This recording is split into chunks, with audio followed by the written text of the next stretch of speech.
Bonsoir à tous, nos émotions et nous. Je voulais vous remercier d'être là. Je voulais vous remercier aussi de passer par hasard. Je voulais vous remercier d'être fidèle.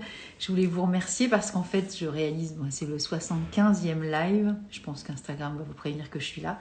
Je remercie aussi ceux qui passent sur YouTube parce que voilà, je mets aussi ces vidéos en IGTV sur YouTube. Bonjour à tous. Et voilà, et puis ceux qui voient aussi l'info sur Facebook, en tout cas je voulais vous remercier parce que quand je me suis jetée à l'eau le 16 novembre 2020, et ben voilà, je savais que j'avais envie de le faire et je savais pas à quel point bonjour, c'est Maï Richard. Je savais pas à quel point je prendrais autant de plaisir à continuer. Bonsoir Maude. Bonsoir Virginie, bonsoir à tous. Et c'est vraiment cool parce que je suis super heureuse de participer à ces partages et à ces rencontres. Et là, ce soir, j'ai la chance de rencontrer quelqu'un que je ne connais pas, mais que je connais à travers une amie commune et que j'ai invitée et que je vous invite à aller revoir. C'était les soins Cobido avec Sophie de Mazure. Donc voilà, vous allez scroller ou sinon vous allez sur ma chaîne YouTube. Nathalie Ozemery et vous regardez, vous pouvez taper, il y a une espèce de petite loupe de recherche et vous trouverez, si vous faites soin Cobido, vous allez retrouver Sophie. Et donc Sophie et Valérie sont amies depuis très très longtemps. Et donc on avait décidé avec Valérie de se retrouver ce soir, donc je t'invite. Et donc je vais te chercher. Voilà, voilà. Et tu devrais voir une petite invitation et t'as plus qu'à dire oui. Et te voilà, ça y est. C'est fait. J'espère qu'il n'y aura pas de souci de connexion. Alors pour l'instant, tu es dans le noir. Oui, c'est ça, je comprends pas pourquoi. Normalement, tu devrais avoir... là, on voit une petite image, mais c'est pas toi, en fait. C'est ton visage que j'aimerais avoir et que nous aimerions avoir. Ah, voilà. Cool. Hello Nathalie. Hello Valérie. Joie Mille de cette merci rencontre. déjà. Mille merci de m'avoir invité, puis mille merci d'avoir accepté de décaler cette rencontre parce que avec 2 heures de décalage horaire ici, c'était compliqué de pouvoir être à l'heure pile. Donc, c'est super. Merci à toi. Tant que tu me demandes pas minuit, 2 heures du matin, ça va, quoi. Hein, c'est pas très grave. Ouais, c'était vraiment chouette de ta part. Merci. Je t'en prie, je suis ravie, il n'y a pas de souci. Donc, est-ce que tu peux nous dire qui tu es, ce que tu fais, ce que tu as envie de partager avec nous ce soir, en sachant que moi, je vais aussi te poser la question de savoir si tu connais déjà les fleurs de Bach aussi, si avec l'intelligence émotionnelle, est-ce que c'est la thématique que tu as choisie aussi pour ce soir, si ça fait partie aussi de ta trousse à outils ou pas, voilà. Alors, je réponds à ta question déjà. Je connais peu les fleurs de Bach et du coup, ça me donne vraiment de plus en plus envie à chaque fois que je te vois en parler, de lire ton livre et puis de faire une formation avec toi. Mais ça, ce sera dans un autre débat. Donc non, ça fait pas partie de ma trousse. Moi, je me sers des huiles essentielles, beaucoup. Je vous en parlerai tout à l'heure. Mais les fleurs de Bach, non, j'ai eu 1 ou 2 expériences moi à titre perso. Pour moi, mais je les connais pas du tout, donc je me sens absolument pas habilitée, tu vois, ni à en parler, ni à les utiliser. Donc c'est bien de savoir qu'un jour je ferai quelque chose avec toi dans un Après, voilà, c'est vrai que dans le live, quand j'invite quelqu'un, des fois je peux parler des fleurs, des fois j'en parle pas. Et si tu cites certaines émotions, je peux de temps en temps, si ça te pose pas de souci, sortir un peu une fleur et de la montrer, en parler.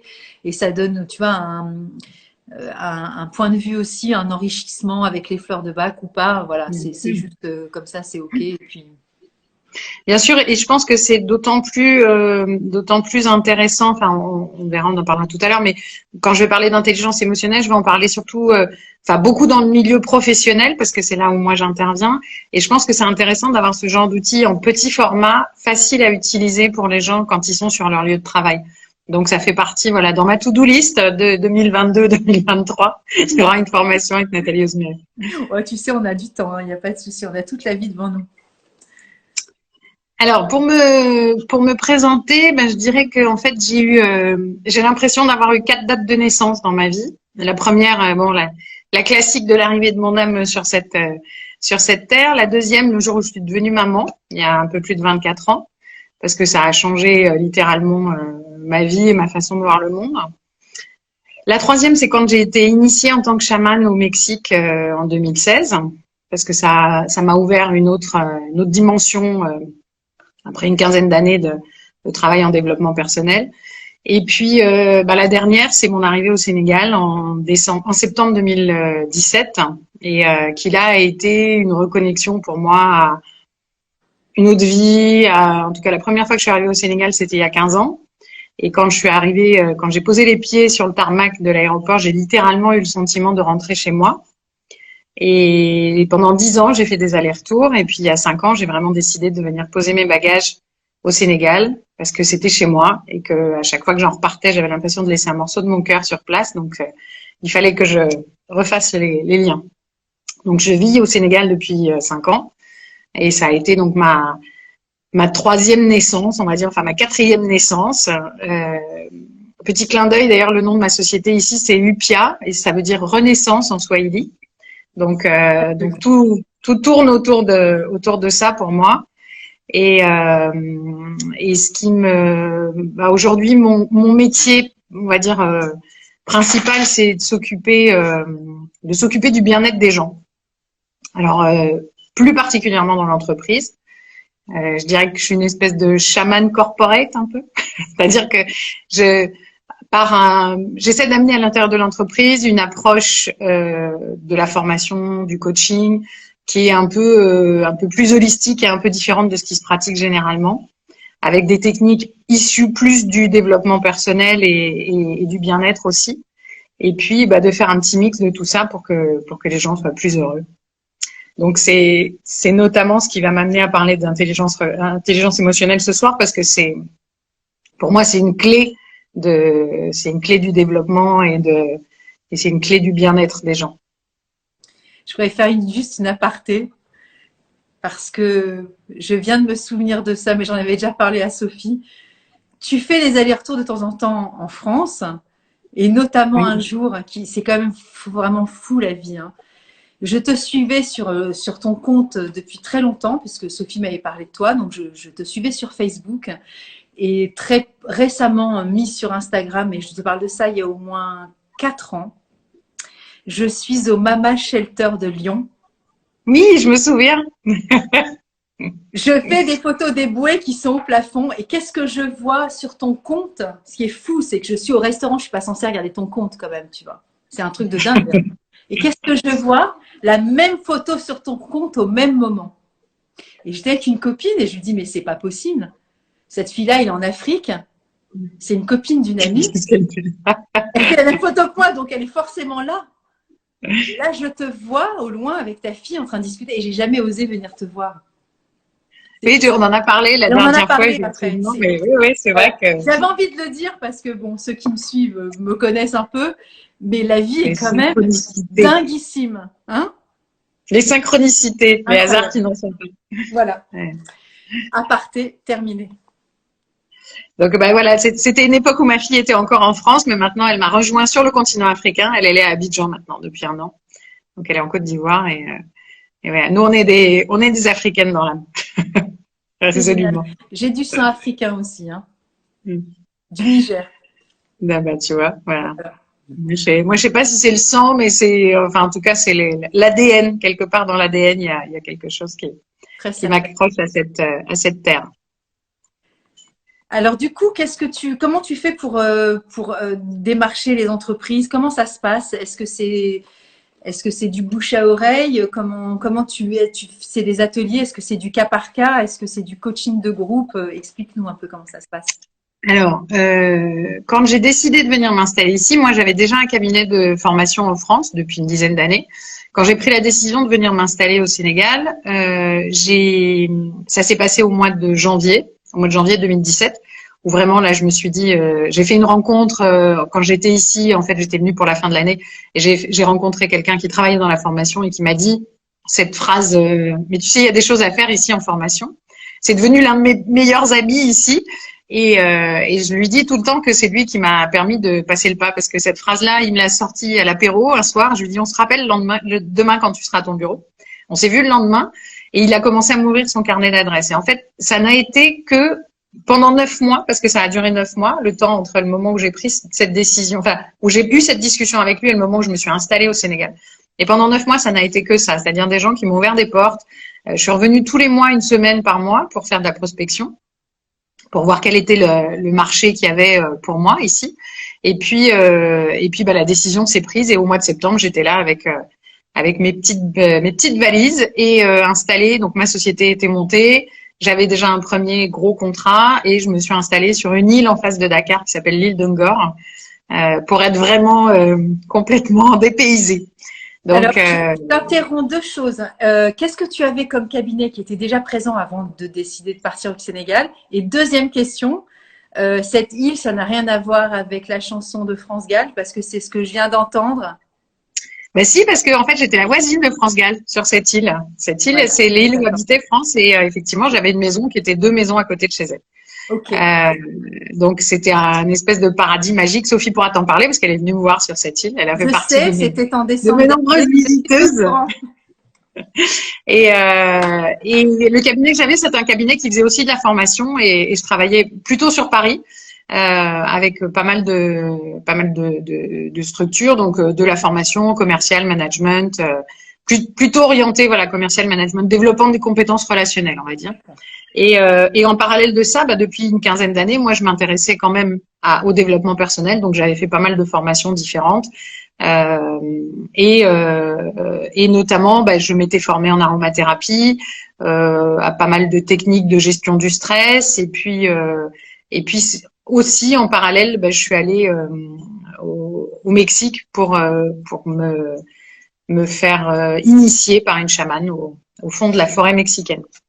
Donc j'avais voilà, il s'était déjà passé des choses avant, mais j'ai atterri en septembre 2017 à Dakar sur cette petite île avec mes valises, des rêves plein la tête et ce sentiment d'être rentrée à la maison.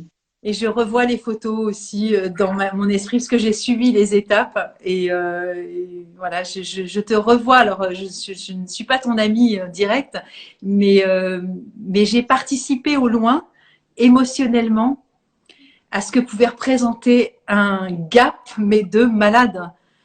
Oui, c'est un gap de malade, effectivement. Parce qu'on ne quitte pas le continent comme ça, en fait. C'est bon, pour le dire, tu étais dans la région PACA.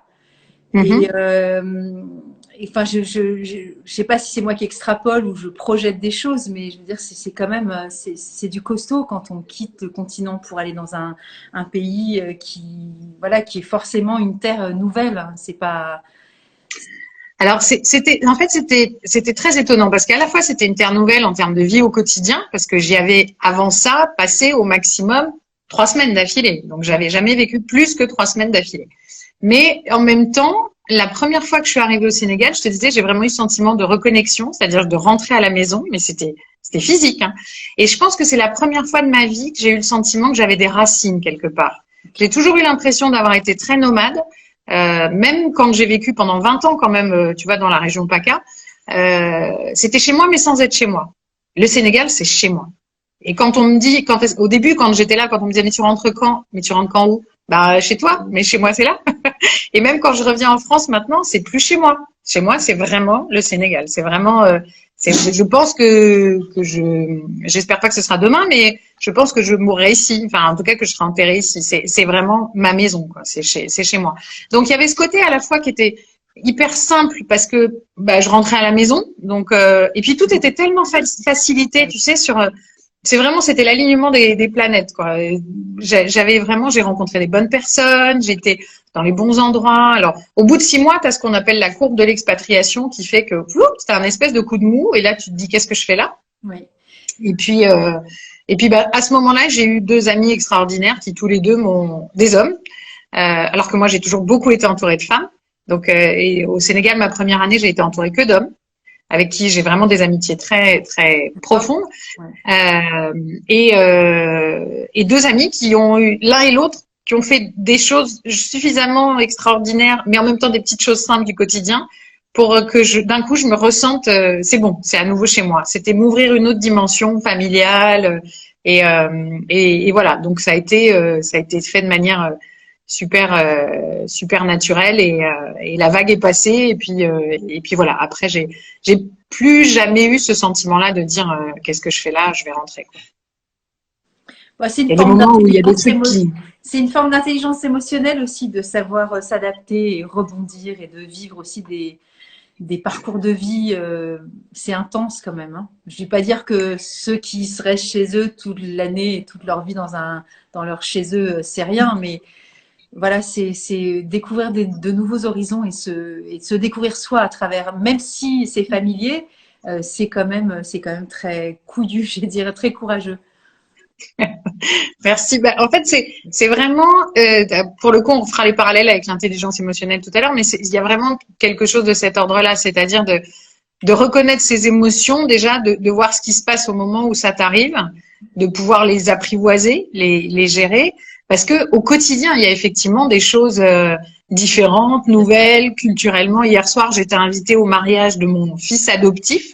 On va dire, c'est un jeune homme, puisque maintenant il a une trentaine d'années, que je connais depuis 15 ans, parce que depuis que je viens ici, et qui m'a prévenu hier matin en m'appelant en me disant « Maman, je me marie ce soir ». Ok, normal. Avec une jeune Française en plus, dont j'avais entendu parler mais que je ne connaissais pas encore. Donc j'ai débarqué dans le mariage à 19h, après qu'il y ait eu le mariage avec l'imam qui vient à la maison.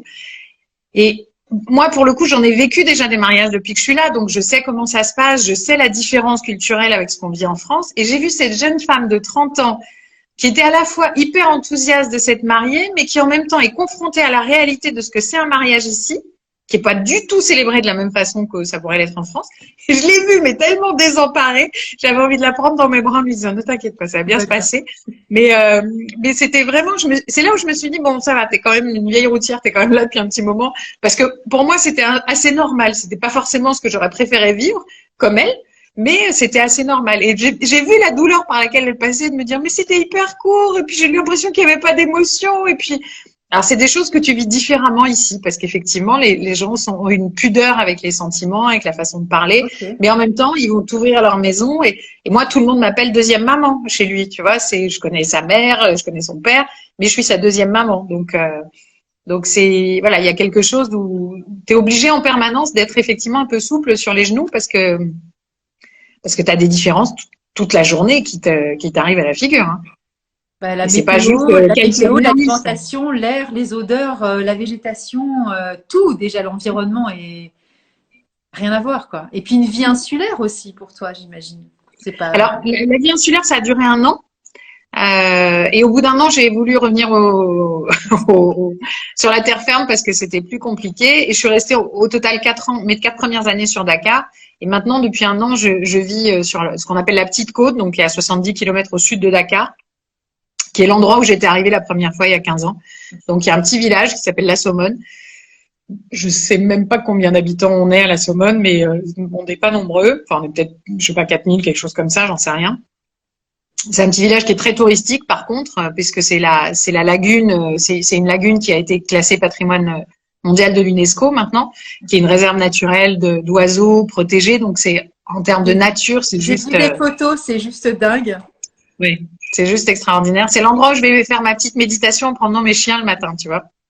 Donc j'avais besoin de ça, j'avais besoin de quitter Dakar pour pouvoir me retrouver connectée à la nature parce que ça me manquait beaucoup. Donc depuis 1 an, je suis ici, je suis dans une maison avec un jardin de rêve au milieu des fleurs et voilà. Donc là, je suis allée encore un peu plus loin dans mon délire de, de mon implantation ici.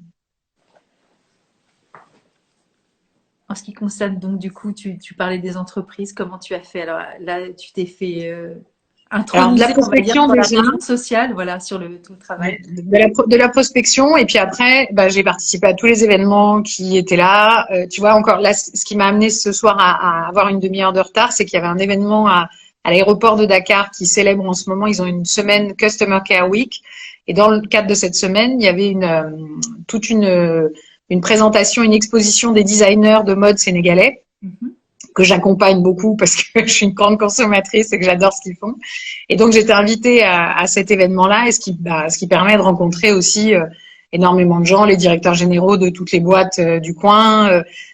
Donc c'est aussi important d'avoir cette partie-là de se faire connaître, de participer à des événements, de participer à la vie locale. Donc Moi, vraiment, j'ai essayé la première année de faire un maximum d'événements, de rencontrer des gens, de me faire connaître, d'offrir des séminaires, c'est-à-dire que je faisais ce qu'on appelle des séminaires dégustation pour que les gens viennent voir. Donc voilà, j'ai commencé comme ça et puis j'ai eu la chance, j'avais quand même un peu d'expérience dans ce métier, donc j'ai eu la chance que les premiers séminaires que j'ai faits soient des succès et que ça m'ait ouvert des portes parce que ça, le bouche à oreille a fonctionné très bien et que Dakar c'est un petit village quand même si c'est la capitale de ce pays et que les gens se connaissent tous, les gens qui comptent, donc ils ont commencé à parler d'eux, à parler de moi et puis et du coup maintenant j'ai la chance de plus trop faire de prospection. J'ai aussi la chance de travailler sur la Côte d'Ivoire, sur la Guinée, sur le Cameroun. Là j'étais au Cameroun en décembre, je repars en Côte d'Ivoire la semaine prochaine.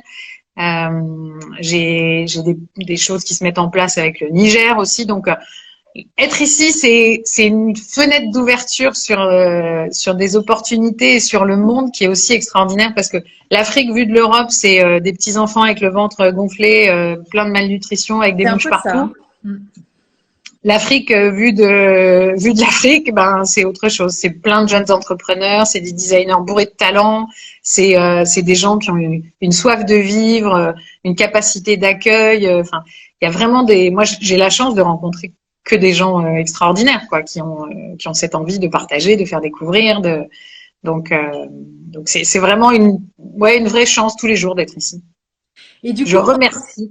merci, ouais, c'est chouette. Et merci aussi de partager parce que tu nous fais voyager ce soir, donc c'est magnifique. Quand on sollicite tes talents, il y a des demandes spécifiques. C'est une palette aussi que tu proposes ou il y a des demandes sur des cas pratiques incompressibles dans les entreprises. C'est la relation humaine, c'est le changement, c'est quoi exactement? Alors, moi, j'interviens sur 3 domaines vraiment dans l'entreprise. La partie formation, la partie coaching individuel et d'équipe et la partie team building.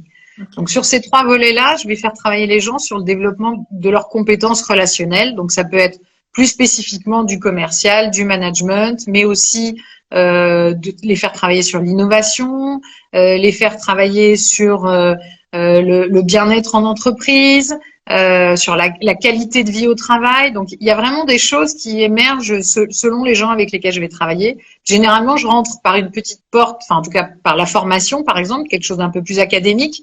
Et puis, ça commence à s'ouvrir sur d'autres choses. Tu vois, typiquement, ce matin, j'étais en rendez-vous chez un prospect qui m'avait contacté parce qu'elle avait entendu parler de moi pour d'autres choses. Puis, elle a commencé à me dire qu'elle voulait un coaching d'une partie de ses équipes et puis finalement après ah oui mais on voudrait faire un team building et puis j'ai vu que hier vous avez animé une Zen Day parce que hier j'étais invitée par une amie qui est prof de yoga et qui organisait une journée zen dans laquelle j'ai fait un atelier huile essentielle donc j'ai vu que vous avez fait ça, vous pourriez nous faire ça pour les femmes de l'entreprise aussi, donc en fait tu vois à chaque fois c'est plein de petits de petites choses différentes en fait qui me composent parce que moi je suis un ensemble de choses et j'ai plus envie d'avoir à faire à dire je suis que ça, c'est-à-dire que je suis plein de choses en fait et j'aime ça et j'ai envie de pouvoir faire les liens entre tout ça et l'un de mes cœurs de métier on va dire aussi c'est de s'occuper du développement des femmes quelles qu'elles soient. Pas forcément en entreprise.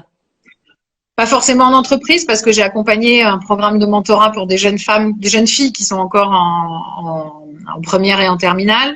Là, je vais travailler avec un centre de formation de jeunes filles qui sont dans la réinsertion par la couture et la cuisine, mais aussi dans l'entreprise. Et puis, j'ai exporté mes tentes rouges de Nice à Dakar et puis maintenant à Ngaparou. Donc les tentes rouges, toi tu le connais maintenant, tu es une fervente adepte. Mais les tentes rouges, c'est un cercle de parole de femmes et on l'a exporté. Enfin, je l'ai mis en place ici aussi parce que cet accompagnement des femmes en dehors, c'est aussi un sujet qui me passionne. Donc j'essaie de mettre en place des choses différentes, mais qui tournent toutes autour du bien-être des gens et du bien-être des femmes surtout. Et quand tu parles de la formation, tu parles de quoi exactement quand tu rentres en entreprise? Il y a des sujets particuliers sur lesquels tu formes? Moi, je forme surtout sur la partie soft skills. Donc, c'est pas des compétences techniques, c'est vraiment des compétences relationnelles. Et c'est en ça qu'on peut faire les liens, tu vois, avec l'intelligence émotionnelle aussi. C'est quand on accompagne, il y a pas longtemps, il y a eu on a déroulé un programme de formation pour des jeunes managers sur toute une entreprise. Donc, c'était vraiment un gros recrutement pour une entreprise qui démarrait au Sénégal, qui a mis en place, il y a eu 800 recrutements en même temps. Donc, on a formé toute la première ligne managériale et c'était des jeunes managers. Donc, vraiment, c'était les basiques du management, comment on va fonctionner, la gestion de conflits, la motivation d'une équipe, comment déjà se connaître soi en tant qu'individu pour savoir quel type de management on va être capable de mettre en place. Et puis, si on a des différentiels, comment on peut les combler. Donc, ça peut être ça. Après, je vais accompagner des dirigeants vraiment sur du coaching très pointu aussi pour eux à titre et personnel et professionnel. Donc, c'est vraiment toujours autour de la thématique relationnelle de toute façon et la gestion des relations interpersonnelles. Ça peut être du développement commercial aussi. Donc, je travaille avec des banques, avec des sociétés d'assurance pour amener les personnels qui étaient en relation avec des clients à faire attention à la qualité de service, à développer un relationnel client différent. Enfin, voilà. Donc, c'est ces thématiques-là vraiment autour desquelles j'interviens. Et est-ce que tu pourrais définir ce que tu appelles, toi, l'intelligence émotionnelle? Ou est-ce que c'est… j'avais fait une vidéo là-dessus, tu sais, c'est Isabelle Filiosa aussi qui parlait de ça. Voilà, est-ce que toi, tu as une définition particulière par rapport à… ou tu prends une définition qui existe déjà de ce qui est l'intelligence émotionnelle? Alors, l'intelligence émotionnelle, en fait, ça peut paraître assez paradoxal quand on met intelligence et émotionnelle dans la même phrase parce que la définition qu'on en a, c'est quand on parle de QI, on parle plutôt de performance cognitive. Et puis, quand on parle d'émotion, on parle d'autre chose. Moi, ma définition, c'est de se dire, dans les recherches en neurosciences qui ont été faites, on se rend compte que quand une info arrive de nos sens, une information qui est donnée au cerveau en provenance de nos sens, aujourd'hui, on a 3 grandes parties, on va dire, dans le cerveau. Et cette information, elle va d'abord passer par l'amygdale qui va développer toutes nos émotions avant d'arriver dans le néocortex. Donc, ça veut dire que forcément, nos émotions, pour toute prise de décision, elles sont d'abord la première porte d'entrée. Alors, ça peut être super bien quand on est dans Koh-Lanta et qu'on a besoin d'être dans un environnement où il faut réagir en mode survie. Mais quand on est dans un environnement où on a besoin d'être un peu adapté, ça veut dire que si on n'a pas conscience de ça et qu'on n'en fait pas quelque chose, on va pas forcément prendre les bonnes décisions et puis on va se mettre à dos les autres humains qui sont en interaction avec nous. Donc, c'est vraiment de se dire, relions nos 2 parties de cerveau et utilisons-les au profit de ce qu'on veut en faire. Donc, cette intelligence émotionnelle, c'est notre capacité à pouvoir avoir une bonne lecture de nos émotions, une bonne ne pas les renier parce que de toute façon, c'est la première porte, hein, donc on est obligé, on les vit, mais ne pas les subir pour pouvoir d'abord ensuite aller reconnaître les mêmes émotions ou peut-être des émotions différentes chez les autres et voir comment on va pouvoir interagir au mieux tous ensemble, quoi. Est-ce que tu as des exemples concrets de ce que tu peux nommer là sur l'intelligence émotionnelle avec l'amygdale et la déconnexion avec le néocortex? Je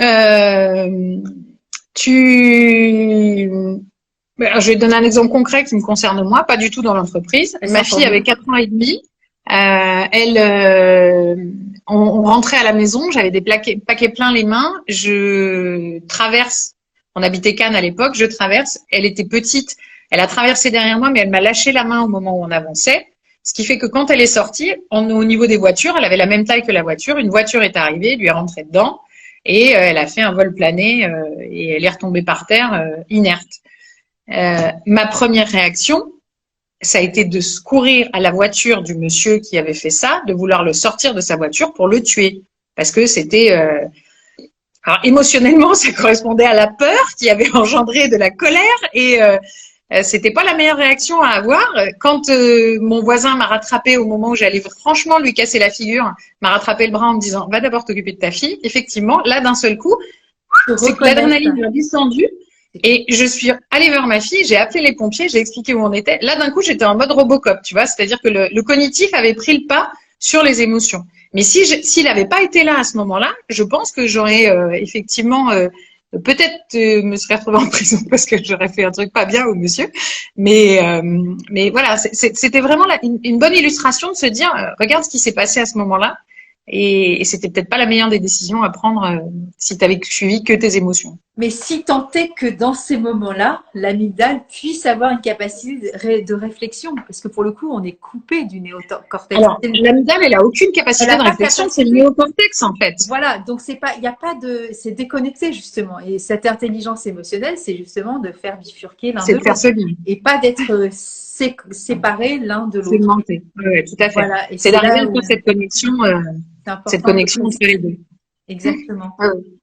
C'est de pouvoir remettre les deux en connexion pour pouvoir se dire bon bah ok, j'ai cette émotion là, je la reconnais, mais en même temps qu'est-ce qu'elle une émotion, c'est vraiment de se dire que c'est un besoin qui est non assouvi, une émotion.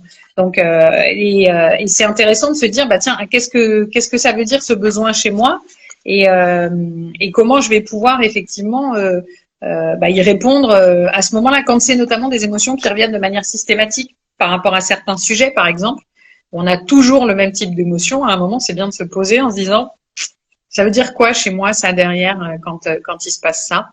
Et oui, et justement, le souci, la plupart du temps, et c'est là où justement c'est compliqué aussi, c'est pour ça qu'on fait appel à des thérapeutes et des gens qui vont nous accompagner à ce sujet, dont je fais partie, dont tu fais partie, et dont il y a plein de gens, et des médecins aussi, psychiatres, il y a des psychologues, des psychothérapeutes, pour essayer justement de comprendre cette partie justement très spontanée de l'amygdale qui va nous faire revivre des réactions très épidermiques, on va dire, hein, qui sont des espèces de festivals émotionnels où on n'arrive pas forcément à connecter la raison pour laquelle on arrive à réagir comme ça. Parce que c'est des réactions auxquelles des fois on ne fait même pas face nous-mêmes.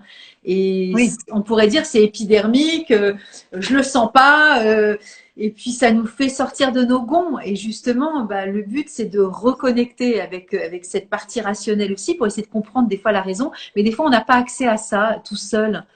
Et c'est ça qui est compliqué. Oui. On patauge un peu dans notre propre bazar parce que on se tire une balle dans le pied. Mais des fois, c'est tellement fort cette émotion-là qu'elle prend vraiment le dessus et qu'on a du mal aussi à se raisonner en disant t'es pas sérieuse. À chaque fois, tu réagis comme ça. Et ça peut être, j'en parlais encore dans le couple hier soir à Haute Rouge. Il y a des moments où on peut avoir des réactions que l'on ne contrôle pas et on ne maîtrise pas et on ne sait pas. Même si on connaît des segmentations de nos vies, c'est pas parce qu'on les connaît intellectuellement qu'on le relie à ce côté amygdale qui est en surréaction sur des choses qui sont, il faut pas venir les toucher parce que là ça explose. Et en même temps, comme tu le dis très justement, quand c'est redondant, il y a bien quelque chose à aller voir parce que sinon on peut pas continuer comme ça.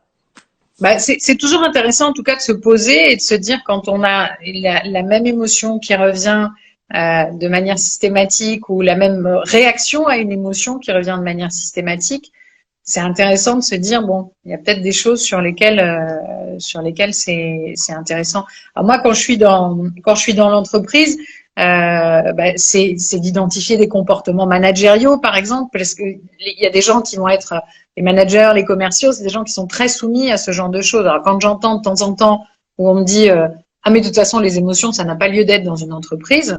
Ok. Pardon. Ça fait doucement rigoler. Mais généralement, quand tu réponds à un truc un peu où tu vas toucher l'autre, quand il te dit ça, tu vois bien sa réaction. Tu dis, vous voyez, ça, par exemple, c'est une émotion que vous venez d'avoir. Et pourtant, on est dans l'entreprise. Qu'est-ce qu'on en fait? Donc, alors là, le monsieur, il est un peu vexé. Mais, monsieur ou la madame, d'ailleurs. Mais c'est bien de montrer aux gens que on n'a pas le choix, quoi. Ça nous arrive et on les ressent. Donc, après, c'est vraiment, qu'est-ce qu'on en fait? Qu'est-ce qu'on en fait de ces émotions-là? Comment on peut réussir à en avoir conscience déjà, à les reconnaître, à pouvoir les apprivoiser, d'arriver à se dire quelle est la solution qu'on va pouvoir trouver quand ça nous arrive, notamment dans l'entreprise. Et du coup, de pouvoir voir par rapport aux autres, après, d'arriver à les identifier. Il y a des gens dont on sait très bien, dans notre entourage, dans nos équipes, leur façon de fonctionner. Et on sait que on va déclencher des choses chez eux si on va leur parler d'une certaine manière. Donc peut-être qu'on a intérêt à expliquer à l'autre, soit avant ce que je vais te dire, je sais ce que ça va produire chez toi, mais j'en ai pas envie parce que je voudrais qu'on aille là ensemble, soit d'éviter ou alors quand on le fait, c'est en conscience, quoi. C'est qu'on a envie de lui faire mal. Mais là, c'est autre chose. Mais ça, c'est pas toujours la personne elle-même quand elle est dans la posture de manager ou managériale. Elle n'est pas forcément consciente aussi des enjeux. Des fois, elle peut en jouer, mais elle peut déclencher aussi chez l'autre quelque chose qui est de l'ordre de la stupéfaction, de la stupeur, de l'angoisse, de la peur, parce qu'il y a une posture de hiérarchie. À partir de ce moment-là, ça peut aussi engendrer de la peur, de la confusion, du doute, de la dévalorisation, de la culpabilité. Bon, là, je suis en train de te citer plein de fleurs de bac, hein. Mais oui, après, j'avais envie de dire un truc dans ces moments-là, parce que pour moi, l'entreprise, c'est un vivier émotionnel, mais un truc de dingue de la relation humaine. En fait, tous les rôles sont là. C'est clair. C'est clair. Donc, c'est vachement intéressant de savoir quand on réagit comme ça dans le cadre d'une entreprise ou vis-à-vis d'un collègue ou d'un supérieur hiérarchique ou de la hiérarchie en général. C'est quand même vachement intéressant de savoir comment la posture qu'on a, des fois nous en tant qu'enfants, sans refaire d'analyse transactionnelle ou autre chose comme ça. Mais c'est quand même rigolo de voir comment on peut passer aussi de la victime au bourreau, au sauveteur. J'ai déjà fait mention du triangle de Karpman dans pas mal de vidéos que j'ai fait sur YouTube, mais c'est le jeu de la vie, mais c'est pas anodin en tout cas. Et on rejoint la même chose dans le couple aussi, hein. C'est toujours pareil. Oui, hein. C'est la même chose, dans un toutes les copier-coller. situations, Voilà. Dans toutes nos situations de vie.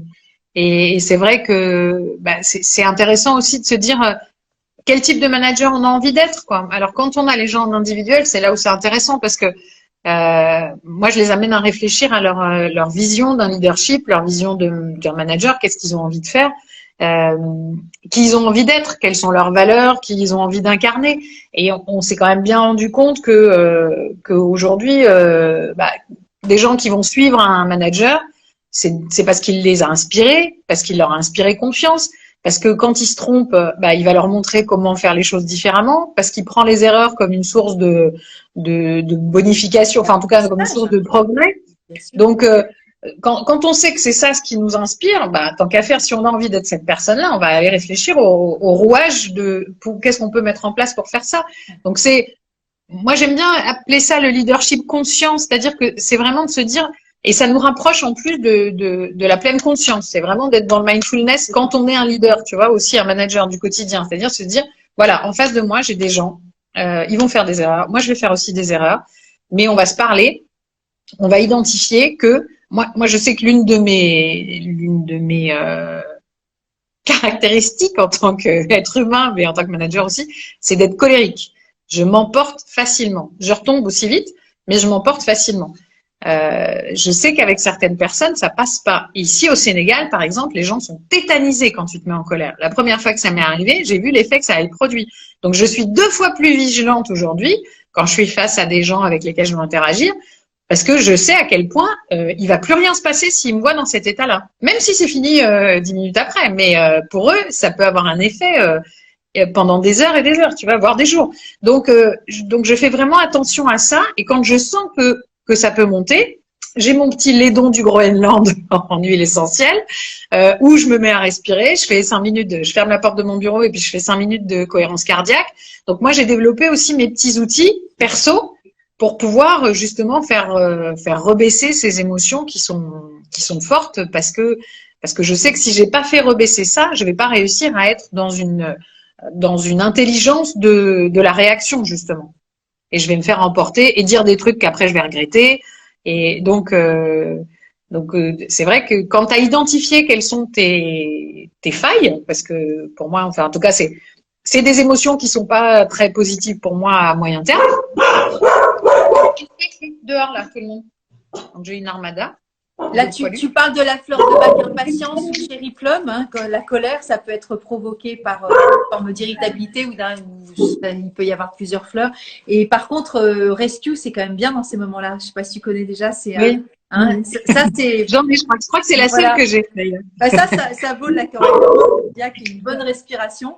Et puis, comme tu dis, se reconnecter en tant que par rapport à la réaction de ses émotions, mais c'est bien aussi de reconnecter, comme tu dis, à son intelligence émotionnelle aussi, de voir sa propre réaction émotionnelle et aussi d'être conscient de l'impact de son émotion sur les autres. Et c'est là où je trouve que là, il y a le double effet euh, extrêmement, comment dire, bienveillant et porteur des fleurs de bac, mais c'est ce que tu fais avec tous les outils que tu as. C'est-à-dire avoir cette forme, l'intelligence émotionnelle, de se distancier de soi en tant qu'observateur de ce que je vis, mais de l'impact que j'ai sur les autres. Et du coup, de se recadrer dans une posture aussi bienveillante à l'égard de ce qui se passe. Déjà, de ne pas culpabiliser l'état dans lequel on est. On peut aussi s'excuser, ça nous arrive, de demander pardon en disant là, j'ai un peu, j'ai mal pris la situation ou je ne me suis pas exprimée comme je voulais. Mais voilà, d'être vraiment à l'écoute de ce qui se passe parce que ça a des effets délétères, bien sûr, sur les autres. Et ce n'est pas une émotion à condamner en soi, comme tu le dis. Voilà, ce qui est fait est fait. Après, les excuses, elles sont toujours les bienvenues. Ça dépend de la situation. Mais c'est vrai aussi que c'est là où je trouve que justement c'est l'une des choses intéressantes avec l'intelligence émotionnelle, c'est de se dire ok, ça peut arriver une fois, deux fois, tu peux t'excuser, mais quand tu sais que c'est de façon récurrente et que tu t'en sers comme ah oui mais bon je suis comme ça. Oui mais non. C'est aussi voilà, c'est la limite de tout ça. C'est aussi pour ça que moi je parle de cette conscience-là, c'est de se dire quand tu le sais et quand tu en as conscience, c'est là que démarre le travail. Exactement. Et c'est là que démarre effectivement le fait de te dire qu'est-ce que je mets en place pour le gérer de façon différente. Quand je sens que c'est en train de monter, qu'est-ce que je vais faire pour que ça puisse se passer autrement, pour pas que ça ait de déflagration sur les autres justement, parce que comme tu le dis, c'est cette bienveillance là aussi de quelqu'un qui va encadrer une équipe, qui va être dans sa famille, qui va être dans son couple. C'est de se dire quel ravage ça va faire chez l'autre, quoi. Ce qui va pas forcément durer très longtemps chez moi, quel ravage ça va pouvoir faire chez l'autre. Donc, et encore pas très longtemps chez moi. Si les Chinois ils disent qu'une minute de colère, ça met 1 heure à se dissoudre. Alors pour peu que tu étais en colère 10 minutes, c'est pas terrible pour ton foie.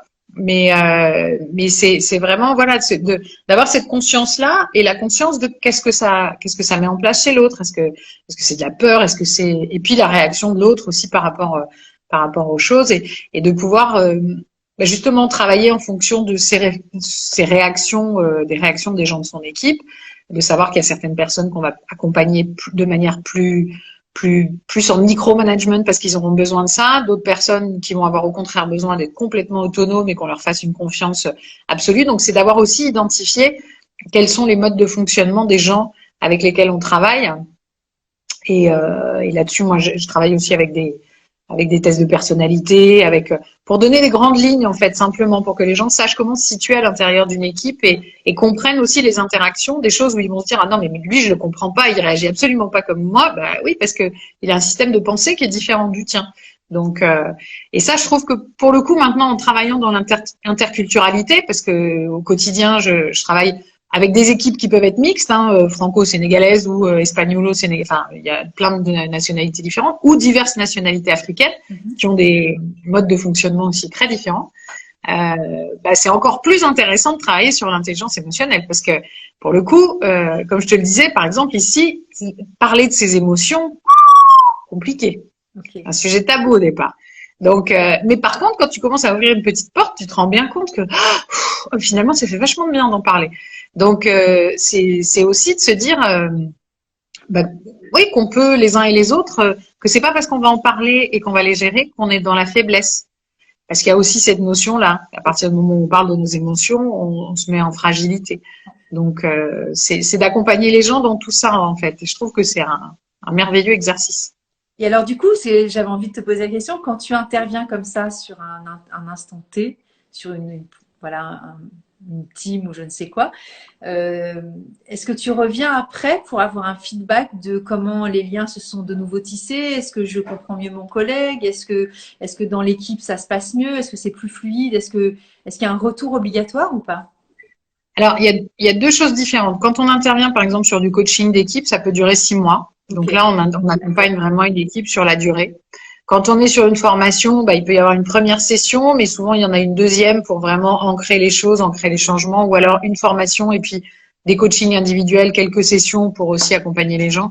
Donc oui, moi l'idée c'est vraiment pas de laisser juste, allez, je vous balance un paquet et puis vous vous débrouillez avec quoi. C'est au contraire d'accompagner les gens dans le temps parce que parce que la gestion du changement, c'est dans le temps qu'elle se passe. Et j'essaye aussi de travailler beaucoup quand je fais justement, enfin quand on travaille sur cette gestion du changement, avec des choses qui vont être dans le corps en fait. Donc accompagner le mouvement, qui est un peu la base de l'art thérapie, mais je fais beaucoup de travail quand on fait par exemple des éléments de team building ou même quand on est sur du coaching, on va faire travailler les gens sur un atelier à un moment un peu créatif. Ok. Soit de faire une toile commune, soit de créer quelque chose en commun pour pouvoir avoir, donc qui sont des outils d'intelligence collective, mais pour pouvoir avoir ressenti le mouvement du changement à l'intérieur de Dans le son corps, corps vraiment. bien sûr. Et quand on l'ancre, ça donne une autre dimension, hein, Bah complètement. complètement. Est-ce que tu vois autre chose que tu pourrais nous partager?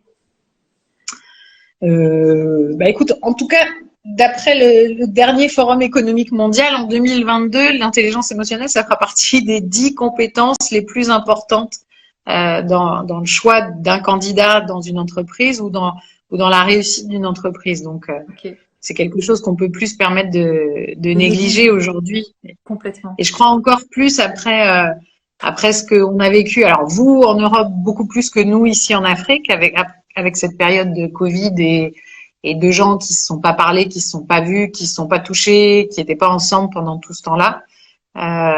C'est encore plus important aujourd'hui de pouvoir reconstruire des relations huilées, de pouvoir faire des choses ensemble. Moi, je le vois avec le nombre de demandes qu'on a d'opérations de team building, de cohésion d'équipe. Les gens ont besoin de se revoir, de faire des choses ensemble. C'est cool. Donc, c'est plutôt une bonne nouvelle. Bah oui. Mais ça veut dire qu'il y a un vrai problème en fait que les gens ont vraiment souffert de tout ce qui s'est passé ces 2 dernières années. Donc on est voilà, on est en train de reconstruire du lien. Ouais, mais Et regarde, moi je tisse du lien avec toi, avec ces outils exceptionnels comme le téléphone, et puis tous les fils invisibles qui nous relient les uns aux autres, parce qu'on n'est pas que toutes les deux, là, il y a des gens qui nous regardent. Et donc ça, c'est une forme d'intelligence émotionnelle, je trouve, tu vois, de pouvoir aussi rebondir sur des espaces-temps qui nous ont empêchés aussi de pouvoir nous relier et tu vois, d'avoir cette faculté aussi de tisser quand même du lien malgré l'incapacité à être ensemble, en fait, hein. ben, moi j'ai adoré participer à vos tentes rouges quand j'étais collée À sur mon petit distance. arbre chez Ah Alex ouais. avec le téléphone en WhatsApp. Mais oui, c'était important dans ces moments-là de pouvoir effectivement recréer du lien. Alors moi je suis pas la plus grande, enfin je sur la partie en tout cas formation ou pas mal d'interventions à distance, autant en individuel ça va, autant en groupe je suis pas fan parce que moi j'aime être avec les gens. Bien sûr. Donc bah je me suis faite un peu absente pendant cette période-là parce que j'avais pas envie d'aller faire des trucs en ligne. Mais aujourd'hui, je suis contente de retrouver justement le contact et de retravailler avec les gens en direct parce qu'il se passe des choses complètement différentes quand tu es en face. Comme tu le disais, il y a tous les fils invisibles. Tiens, Léon. Tous les fils invisibles qui se tissent avant même que tu sois arrivé quelque part. En fait, il y a déjà quelque chose qui s'est tissé avant. Donc c'est ça qui est aussi intéressant de voir. Bah voilà, de voir les connexions hier, tu vois, dans cette journée zen, j'étais amenée à rencontrer quelqu'un qui a travaillé longtemps dans la musique et notamment sur le sabar, qui est un très gros tambour ici au Sénégal, et puis qui en même temps a travaillé avec les joueurs de tambour japonais, tu sais, ces espèces de gros tambours aussi là au Japon, qui ont des percussions immenses. Et on parlait de tambour chamanique et voilà, il y avait des liens qui se tissaient sur plein de choses et où on se connaissait pas non plus, mais où on s'est dit bon ben on a des trucs à se raconter sur nos tambours et sur l'utilisation qu'on peut en faire. Donc dans la dans l'accompagnement, dans la vibration qu'on va ressentir avec les gens dans le quotidien. Je vais lire ce qui a marqué. Alors j'espère que je vais réussir à lire parce que c'est de plus en plus catastrophique pour moi. Donc Amélie, elle dit coucou, je suis complètement d'accord sur le sujet le plus important dans tout ça, c'est l'ouverture d'esprit et il y a très peu qui l'ont malheureusement. Écoute, moi j'ai envie de dire qu'il y en a de plus en plus. mais se mettre à la place des uns les autres, c'est la clé de tout. Oui, mais des fois, quand on est dans un état de souffrance, c'est-à-dire que l'amygdale, quand elle reprend le flambeau de la blessure émotionnelle, de la douleur, de la fragilité, de la faille, de la souffrance, appelons-le comme on veut, on n'est pas des fois en capacité de se mettre à la place de l'autre. Parce qu'on n'est déjà même pas dans notre propre place. C'est là où, justement, c'est tout le chemin de la vie. C'est d'être dans notre propre place avant de vouloir avoir une posture de je me mets à la place de l'autre. Parce que si je me mets à la place de l'autre et que je ne suis pas connectée à moi, l'autre, je ne serai jamais vraiment avec lui finalement. Parce que sinon, je projette des trucs. Tu dis quoi? Ouais, moi, pour le coup, je suis assez peu d'accord avec ça. Je pense que c'est pas se mettre à la place de l'autre, c'est au contraire faire l'effort d'aller comprendre qui il est, mais c'est pas se mettre à sa place en fait, parce que t'es pas lui quoi. T'as pas ses référentiels, t'as pas sa vie, t'as pas. Mais par contre, de voir qu'est-ce que ça produit chez lui, ça c'est encore différent.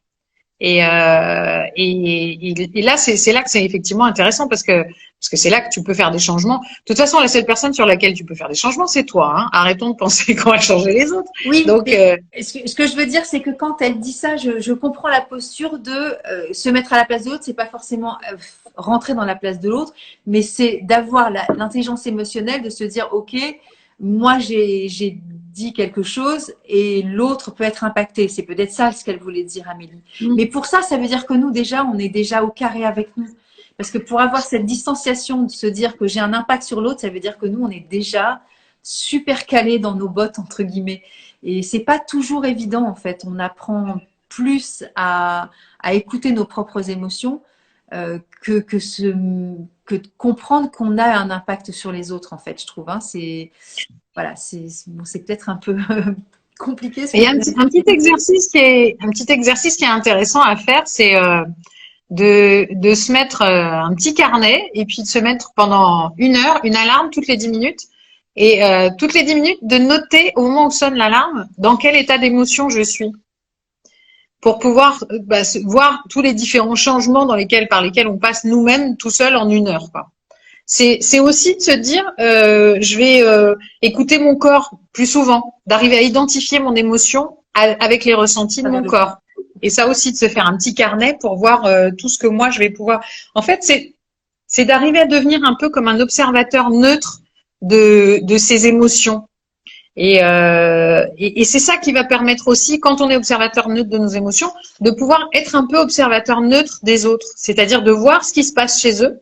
Parce qu'il y a parfois des trucs qui vont les faire réagir eux et qui nous feraient pas réagir nous du tout. Exactement. Et c'est pour ça que cette espèce moi j'aime bien cette idée d'observation neutre parce que c'est intéressant de pouvoir regarder. C'est souvent la posture qu'on a en tant que thérapeute en fait. C'est ça qu'on doit avoir en tant que thérapeute, c'est d'être neutre de ce qui se passe, juste de regarder ce que vit l'autre. Mais c'est intéressant de faire aussi de temps en temps de se mettre dans cette posture. Alors pas tout le temps forcément, c'est pas facile, mais et d'arriver à voir chez l'autre aussi, d'arriver à observer les réactions corporelles des gens qu'on a en face de soi. C'est assez rigolo d'ailleurs de faire cet exercice-là, de se mettre, de regarder même dans une réunion, de voir les réactions des gens autour de soi pour identifier, tiens, voilà l'émotion par laquelle il est en train de passer. Et puis, donc et on développe du coup une espèce vraiment de pleine conscience de l'instant présent. Et quand on décode ça s'appelle le langage non verbal et on le voit très très facilement. Et tu vois, par exemple, moi, je donne beaucoup de stages depuis 2 ans en visio. Et des fois, je leur dis, mettez de la lumière parce qu'on a l'impression que, on s'en fiche, je suis sur mon ordi, elle ne me verra pas. Mais que nenni! Moi, je vois les expressions, je vois bien les gens qui se cachent derrière le silence ou qui n'osent pas parler ou qui ont des micro-mouvements, tu vois, du visage. Par exemple, quelqu'un qui aurait envie d'intervenir mais qui se restreint. Je veux dire, ça se voit à l'écran. On n'est pas besoin d'être en face pour le voir, en fait. Et tout ça, ça fait partie aussi de cette intelligence émotionnelle qu'on arrive aussi à déployer. Et le langage émotionnel ne sont pas que des mots. Hein. Ah non, c'est 70% de non-verbal hein, et 20 à 30% de verbal. Donc, mais ça permet pour le coup d'agir plutôt que de réagir. Exactement. Cette intelligence émotionnelle, elle aide à ça. C'est aussi de pouvoir mettre en action ses paroles en cohérence avec nos valeurs aussi et de pouvoir faire des choses qui vont être plus efficaces. Alors, On travaille tous là-dessus, hein. On n'y est pas encore arrivé. On n'est pas le Dalai Lama. Non, mais c'est pas le but. C'est un Moi, j'ai pas envie d'être work un in Dalai progress, Lama. quoi. J'ai envie d'être moi, en fait, tu vois. Donc, bon, On est d'accord. tout va Moi, bien. j'aime bien m'énerver de temps en temps aussi. Oh ben oui, bah écoute, pour moi, ça fait partie de la vie, hein. Et encore une fois, la réaction d'une maman qui voit sa petite fille faire un vol plané et s'allonger sur le sol inanimé, la réaction, elle est même pas condamnable ni critiquable. Je veux dire, avoir les nerfs à ce moment-là, c'est justifié à mon sens, hein. Tuer le monsieur, ça aurait pu être condamnable, tu vois. Parce que le premier niveau de réaction, ça va, c'est quand vraiment Oui, c'est tu te clair. dis, je Non, vais le tuer. faut que j'arrête. Là, je vais peut-être arrêter quand même avant. C'est peut-être mieux, ouais. Bon, et du coup, on peut te retrouver quelque part, Valérie, parce que tu sais que cette vidéo, je vais la mettre en IGTV, donc voilà, là maintenant.